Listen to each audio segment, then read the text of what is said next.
Hey YouTube, welcome back to Universe X, and today we're going to keep it going with the train of thought that I've been kind of trying to work up to in the last couple episodes. I got a lot of information to go over, so I'm going to try to make sure this is as fast as possible. I wanted to talk about where the design space of this game seems to be headed, and I've compiled some information that I just wanted to kind of convey and then ask some questions about afterwards. So first comes first, just want to do the normal stuff. If you haven't been near the Facebook group for the discussion page where the fans kind of just sit here and moderate, or the official page which gives the official announcements, spoilers and whatnot, you should just go to those. They're both on Facebook. The links will both be in the description, and yeah, that's pretty hot. Also, Universe X has a Discord. Join that. That's where we talk about pretty much anything. Today the Gundam channel has been a little hot.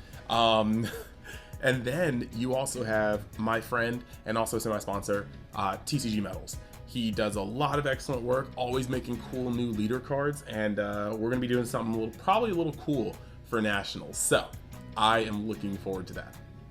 Past that, just want to give support, or thank you for the support, as I generally do. Just really happy to have everybody watching. Had a lot of feedback and a lot of engagement, and I am happy and proud of that, so thank all of you guys. The winners for the last Cross Spirits box, those will be going out soon. Had some personal delays, and then because of the actual shipping delays for Sand Showdown, I don't know when I'm going to get my hands on a box, but we're going to open one on screen and, you know, raffle win those out as per usual. Let's just wait on that. But it'll probably be a little bit after Nats, because that's going to be a hectic time period. So let's get into this. To give a little bit of a scope, I just wanted to let you guys know I did stop playing right after set 6, Destroyer Kings, and I did not come back until set 11, Vermilion Bloodline. So I missed not only the very first set of Unison Warrior, but I also missed the whole multicolored block. So yeah, there was a little bit of gap in playing during those times. But when I got back, I did see how strong Vermilion Bloodlines is. And it's crazy to see that, because looking at Vermilion Bloodlines and then looking at Sand Showdown, you're going to see a lot of weird things in terms of power level, in terms of design.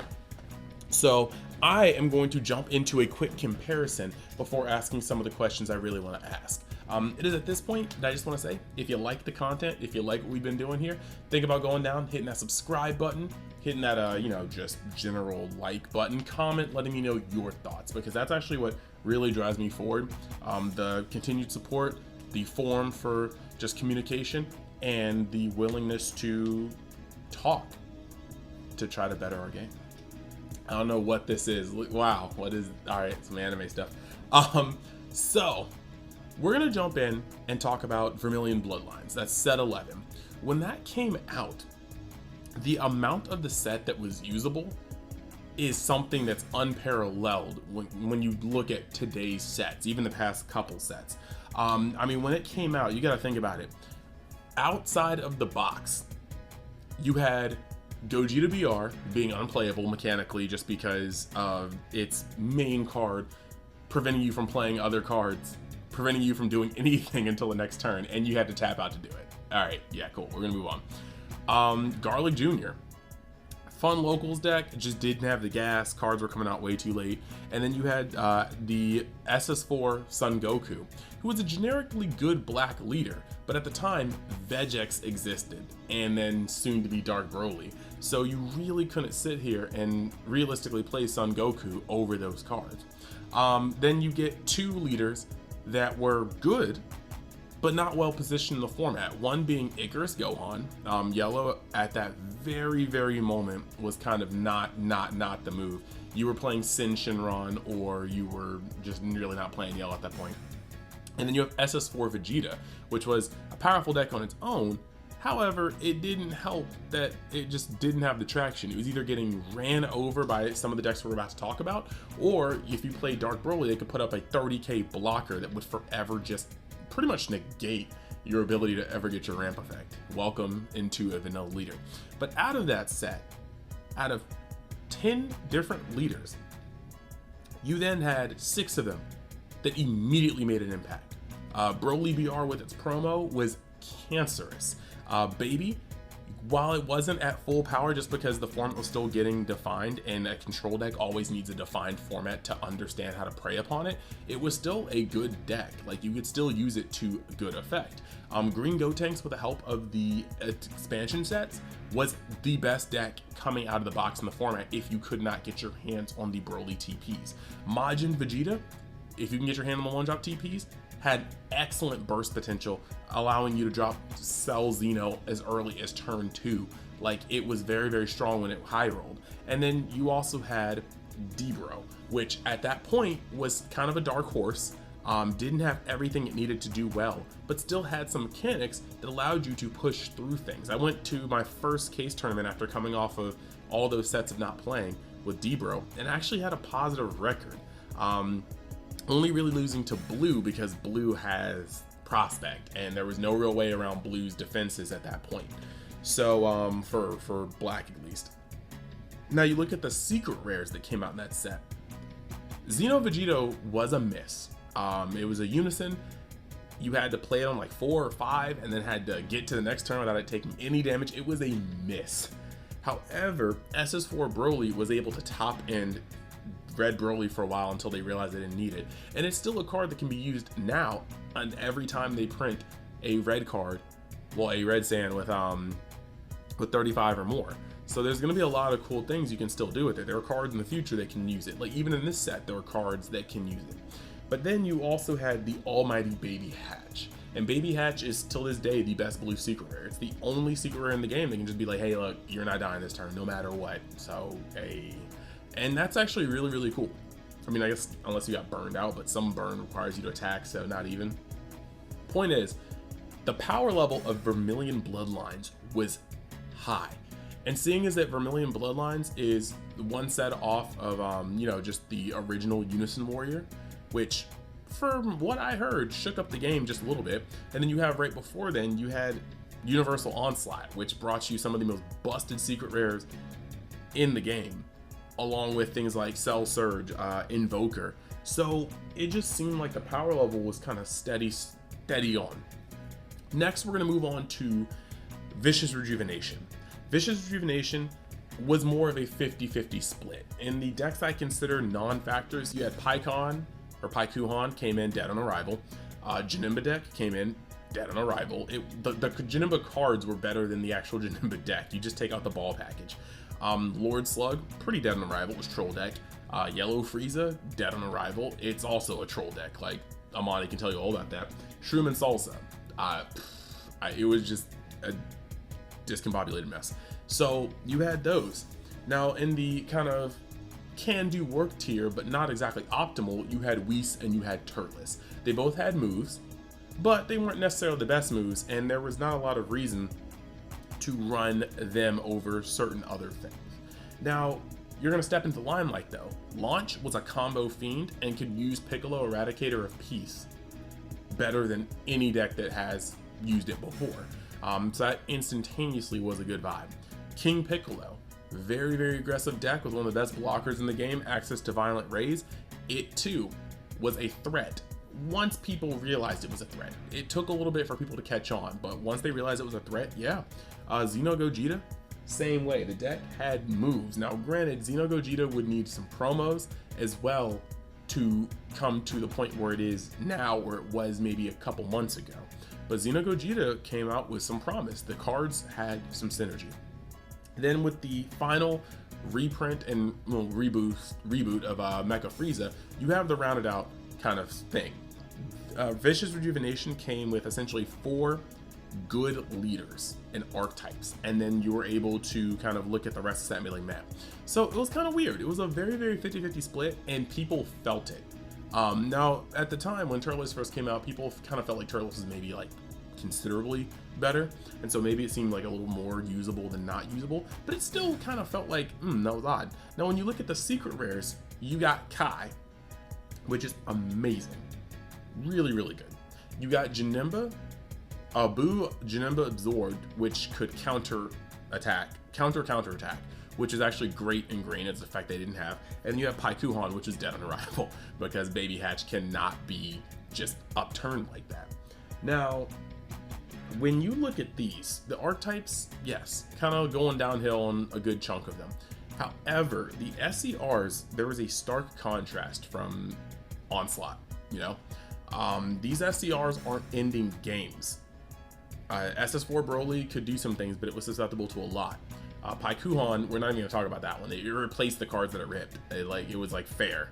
And then you have Jinimbu, you have Kai, you have Baby Hatch. These are secret rares that aren't ending the game, but they are turning the tide. They are stopping you from dying. They're shifting the momentum dramatically, but they're not outright Cell Xenoing your opponent or Apexing your opponent.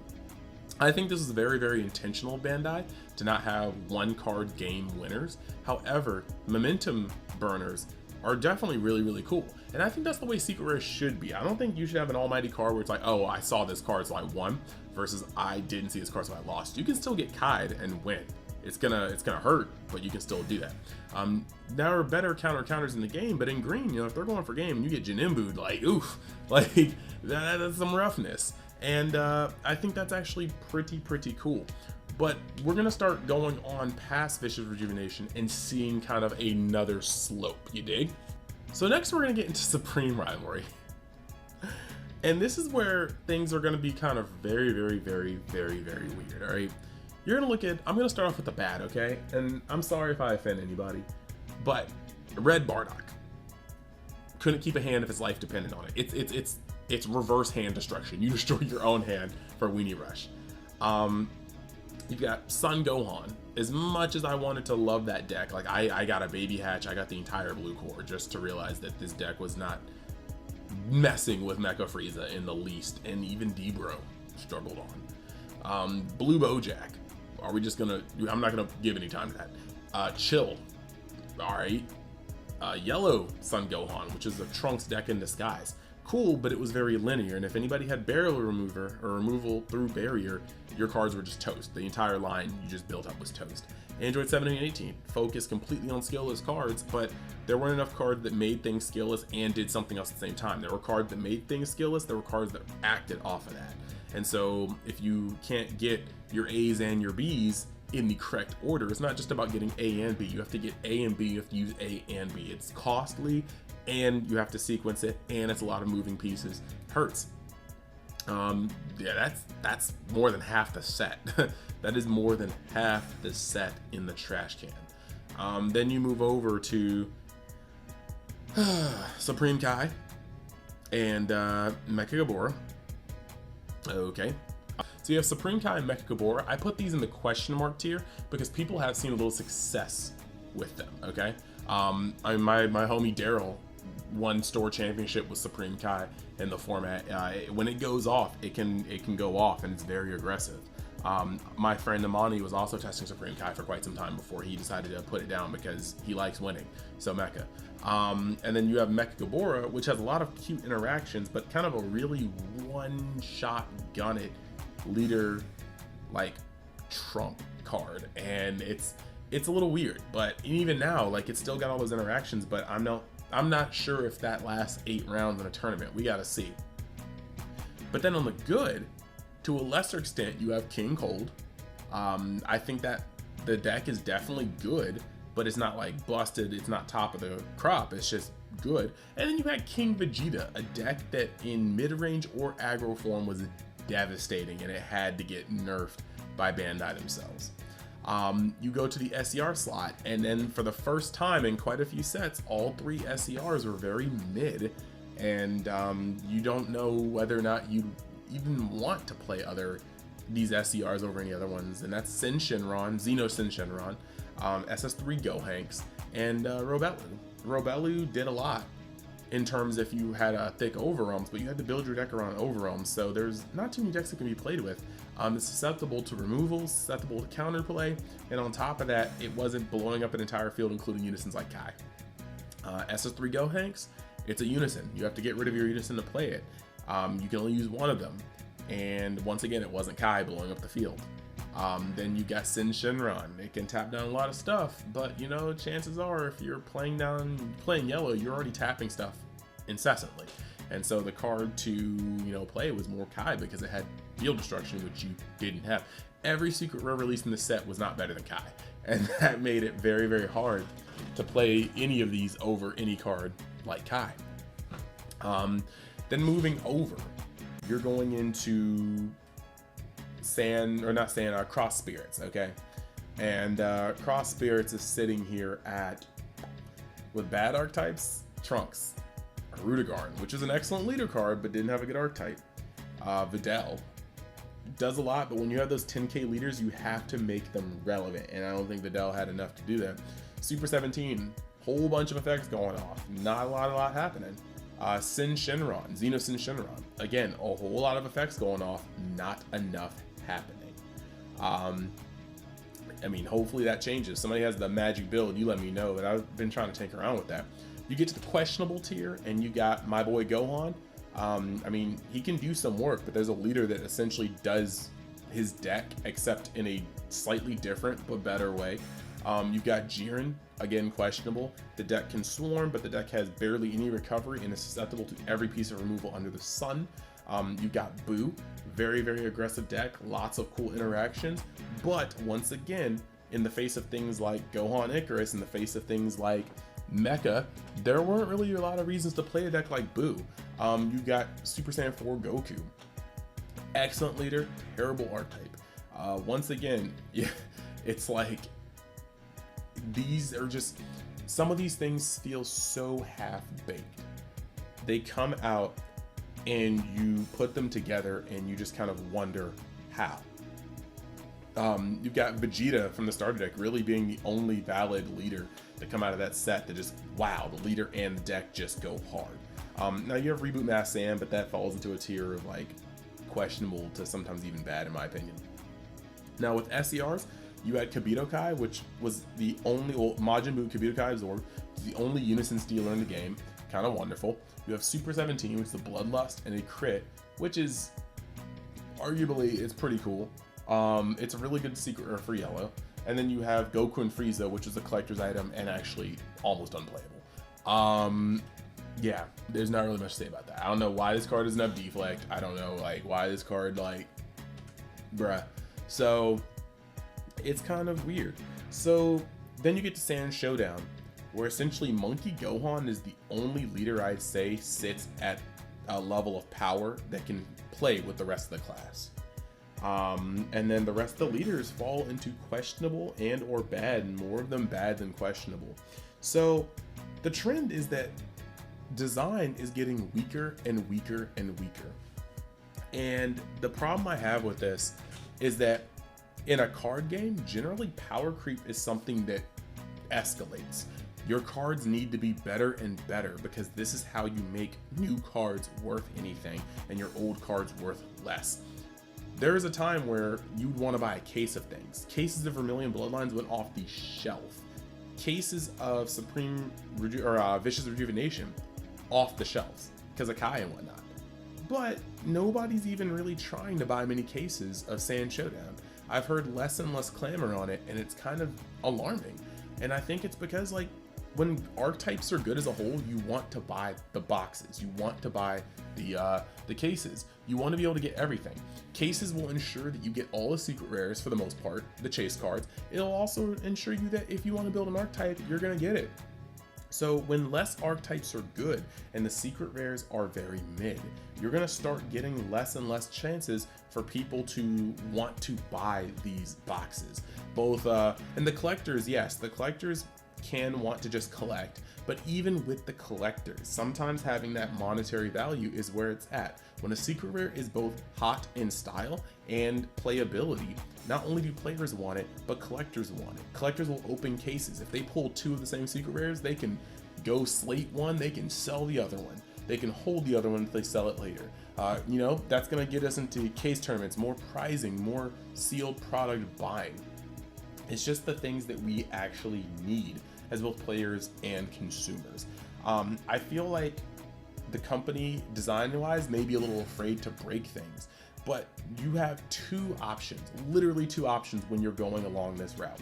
You either power creep yourself so that your cards, again, can keep getting better so that your players have no choice but to play newer cards and incorporate only the strongest cards of the past into the future. Or, since we already have blocks and you guys keep reprinting super combos and negates and making different leaders and sometimes rebooting leaders, soft rebooting leaders, if you make a rotation, your new cards will sell more because we have no choice but to play your new cards competitively. But I do think that there needs to be either the power creep or even a mix of just simple power creeping, but a rotation, maybe a 2-block rotation. I don't know. The whole point though is players used to be excited to see new archetypes and the new cards. Now players are just kind of waiting to see if they're disappointed or not. And in the past 2 sets, it has been a resounding yes. In the past 3 sets, it's pretty much been a resounding yes. But Sand Showdown off the heels of Cross Spirits is really hitting home. So, I want to know your thoughts in the comments. Please make this video a smash hit. I want this video to get bigger than any other video that I've put out on this channel, because if this game is to last, we need to start getting the word out. Production is probably almost half a year in advance if you want to go by when we saw like the teaser box art for Sand Showdown being the Family Kamehameha versus when it revealed to be the Family Kamehameha versus when it's supposed to be released. There's months in between each of those. So they pretty much know where they're going, and they're probably making cards for a couple sets down the line as we speak. So my question is, will you guys help me get this video big enough to where it, attracts some eyes, because we are being watched. Feedback matters, the forums, the videos, it all matters. I just want this game to prosper, and I feel like you shouldn't be breaking every archetype, but you shouldn't be releasing this many archetypes on release that are dead on arrival. You shouldn't be releasing things like Broly, which have really cool concepts, but don't do anything early or late game and don't have a strong enough mid game to compete with the mid game contenders that are already here. If the power creeps for decks were going the way they should have, we wouldn't have the need to ban things like Violent Rush Bojack, because there would be cards that would be just as good, if not better, in other colors that would make you wonder, do I really want to play Violent Rush Bojack? Or do I want to play what new shiny cards came out that are also fun and competitive? That's just my take on it. I don't want to get to like Yu-Gi-Oh! Konami levels of power creeping where like 2 sets ago cards are decimated by this current set, but I definitely don't think it makes sense for us to have 2 back-to-back lukewarm to cold sets that aren't really doing anything. And that's just a huge factor. We need the power levels of our new cards to be stronger, and we need the chased cards to be a little cooler. We have a lot of cool stuff. Like, don't get me wrong, I like the secret rares from this set, but when you put Raditz and Turles on a secret rare, that's not as hype as what you could be drawing in. And I'm not saying let's make this the Goku and Vegeta show, but we could have a Lineage of Evil secret rare where it just has like Chilled, King Cold, Cooler, Frieza, all on the same card. People would flip for that. There are Legacy of Evil fans that would like just be super psyched for that. I mean, you could have a Goku's lineage, you can have a Vegeta's lineage, like you could have like I don't know, there're just so many things that we can have as secret rares. People have been talking about God Trunks for a long time, and I know some of these things are gated. We won't have like an Ultra Ego Vegeta secret rare until stuff gets animated. That's fine, but I'm just saying, in terms of the art, there's a lot of good art. In terms of the characters chosen for archetypes, there's a lot of good stuff going on here.